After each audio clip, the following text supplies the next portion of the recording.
নমস্কার বন্ধুরা, সবাই কেমন আছো? আশা করি ভালোই আছো। আমিও খুব ভালো আছি।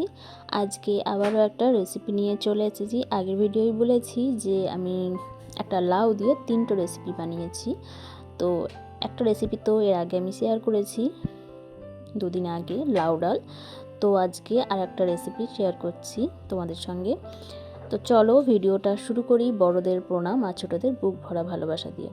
তো আজকে বানাবো হচ্ছে লাউ ছেচকি। এটা লাউ ছেচকি বলি আমরা, তোমরা কি বলো সেটা কমেন্ট বক্সে অবশ্যই জানিও। অনেকে লাউ ভাজাও বলে। তো লাউ ছেচকিটা বানাবার জন্য তো দেখে নিয়েছো, লাউগুলো একটু ডুমো ডুমো করে কেটে নিয়েছি। এদিকে কড়াই বসিয়ে দিয়েছি গ্যাসের ওপরে। কড়াইটা গরম হয়ে যেতে দিয়ে দিয়েছি অল্প একটু পরিমাণ তেল। এটাই খুব বেশি তেল বা মশলা লাগে না, একদম অল্প পরিমাণ তেল দিয়ে দিয়েছি একটা শুকনো লঙ্কা ফাটিয়ে, ওটাকে একটু হালকা করে ভেজে নেব। আর দিয়ে দিচ্ছি অল্প একটু পরিমাণ কালো জিরে। কালো জিরেটা দিলে বেশ ফ্লেভারটা ভালো আসে, আমার তো বেশ ভালো লাগে। আর এরকম ছেঁচকিতে একটু কালো জিরে বেশ ভালোই লাগে, তো সেই জন্যই দিয়েছি। তো তারপর দেখো ফোড়নটা হালকা করে ভেজে নিয়ে তারপর দিয়ে দিলাম ওই ডুমো ডুমো করে কেটে রাখা লাউটা। এবার লাউটাকে একটু ভালো করে হালকা করে আর কি ভেজে নেব, মিশিয়ে নেব ফোড়নটার সঙ্গে। তারপর দিয়ে দেবো একটু নুনটা পরিমাণ অনুযায়ী আমি দিয়ে দিয়েছি। তোমরা তোমাদের পরিমাণ অনুযায়ী দিয়ে দেবে কম বেশি, নুনের পরিমাণটা কিন্তু অবশ্যই ঠিক রাখতে হবে। তারপর দিয়ে দিলাম অল্প একটু নুন আর হলুদ দিয়ে আমি একটু ভালোভাবে মিশিয়ে নেব। আর লাউটা দেখো একদম কচি লাউ, তো আলাদা করে সিদ্ধ করার কিছু নেই বা জলও দিতে হচ্ছে না। এরকম নুন হলুদ দিয়ে নাড়তে নাড়তে আর ঢাকা চাপা দিয়ে করতে করতেই এটা সিদ্ধ হয়ে যাচ্ছে। একদম কচি, আর এখনকার লাউ তো জানোই এই শীতের সময় একদম নতুন নতুন ওঠে, তো সেই জন্য আরও সহজ হচ্ছে। তো নাড়াচাড়া করে নিয়ে ভালো করে মিশিয়ে নিয়ে দেখো একটু ঢাকা চাপা দিয়ে রাখছি কিছুক্ষণের জন্য। তো 2 মিনিট মতন ঢাকা চাপা দিয়ে রেখেছিলাম, গ্যাসের ফ্লেমটা একদম লো করে।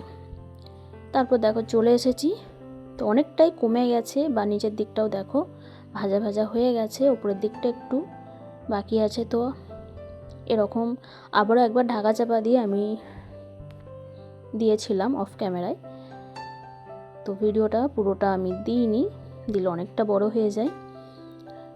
তো এরকম নাড়াচাড়া করতে থাকবো, নাড়াচাড়া করতে করতেই দেখো জলটাও শুকিয়ে যাবে আর লাউটাও বেশ ভাজা মতন হয়ে যাবে।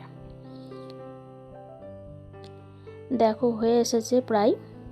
এটা যেহেতু একদম কচি লাউ, তো একদম গলে গলে মতন গেছে আর রঙটাও বেশ সুন্দর আছে।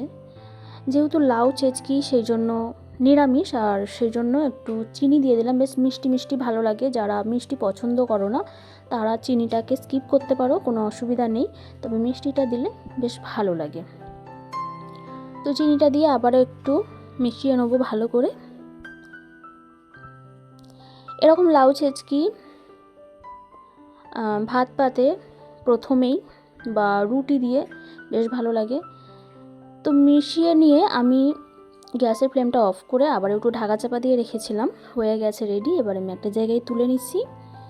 তো আমার পুরনো বন্ধুরা তো আছোই আমাকে সাপোর্ট করার জন্য, ভালোবাসার জন্য। তোমাদের এত এত ভালোবাসা, সাপোর্ট, আশীর্বাদেই আমি এত দূরে পৌঁছেছি। তোমাদেরকে অসংখ্য ধন্যবাদ, অনেক অনেক ভালোবাসা। আর আজকে আমার নতুন বন্ধু যারা আমার চ্যানেলে প্রথমবার ভিজিট করেছো, তোমাদেরকেও অসংখ্য ধন্যবাদ, অনেক অনেক ভালোবাসা। আজকের রেসিপিটা দেখে যদি ভালো লাগে অবশ্যই একটা লাইক কমেন্ট করে দিও। আর আজকের রেসিপিটা সবার কেমন লাগলো অবশ্যই একটা কমেন্টের মাধ্যমে জানাতে ভুলো না। তোমাদের সুন্দর সুন্দর কমেন্ট আমাকে উৎসাহ করে নতুন নতুন ভিডিও দিতে। তো দেখো লাউ ভাজাটা একদম রেডি, তুলে নিয়েছি। এটা ভাত, রুটি, পরোটা সবার সঙ্গেই বেশ ভালো লাগে, বা আমি তো শুধু শুধুই খেয়ে নিই। গরম গরম ধোঁয়া উঠছে, গরম গরম ধোঁয়াটা ভাতের সঙ্গে, ধোঁয়াটা এরকম লাউ ছেচকি হলে ব্যাস আর কিছু চাই না, গরম গরম খাওয়া হয়েছে।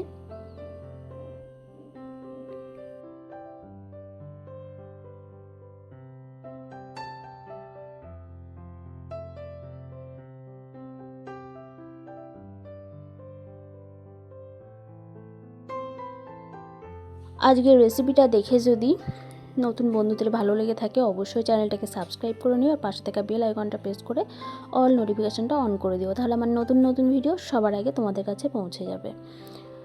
তো আজকের ভিডিওটা তো আজ এতটুকুই। এতক্ষণ ধৈর্য সহকারে দেখার জন্য সবাইকে অসংখ্য ধন্যবাদ, অনেক অনেক ভালোবাসা। দেখা হচ্ছে পরের একটা ভিডিওর সঙ্গে। ততক্ষণ তোমরা সবাই খুব খুব ভালো থেকো, সুস্থ থেকো। আর বছরের প্রথমেই একটা ভিডিও দিয়েছি, তো তোমাদের সবাইকে উইশ করা হয়নি, তো এই ভিডিওর মাধ্যমে বলে দিচ্ছি সবাইকে হ্যাপি নিউ ইয়ার 2026। যেন সবার খুব খুব ভালো কাটে, সবার মনের ইচ্ছা পূর্ণ হোক। দেখা হচ্ছে পরের একটা ভিডিও। টাটা।